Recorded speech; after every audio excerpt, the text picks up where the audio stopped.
Tama ba na aprobahan niyo yung isang budget o mga budget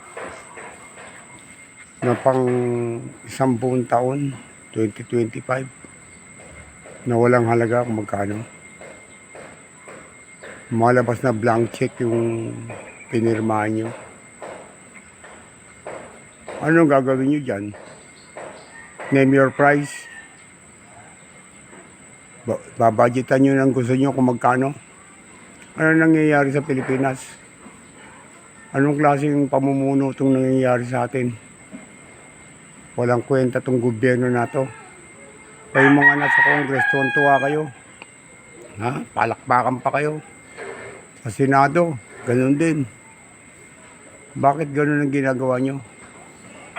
Dapat sa inyong lahat, makakulong ha. Hindi tama yan.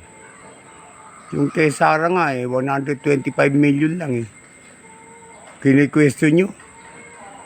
Pang 10 taon yun. 125 million. Samantalang kayo, billion yung nasa bulsa nyo. Pumuputok na yung bulsa nyo. Okay lang. Pero pagkakalaban nyo, kahit piso, kailangan may resibo.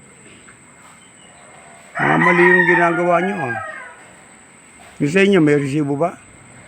Yung bang lumalapit sa'yo kung sakali, nangangailangan ng tulong, bibigyan mo ng tulong kasi yung pamilya walang pambayad sa ospital o walang pampalibing. May resibo? May resibuhan mo yun? Kasama sa kompidensya yun yung uutusan mo papunta doon sa lugar na may imbestigahan, may resibo ba? Mantalang yun sa inyo, kahit ano, walang resibo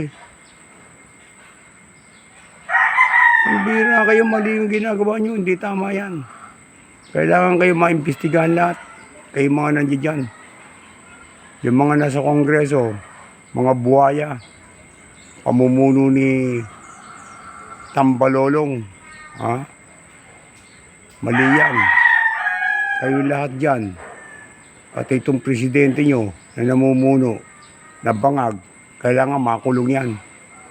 Mali yung ginagawa nyo. Ngayon lang nangyari yan sa Pilipinas Sa pakapalan ng muka.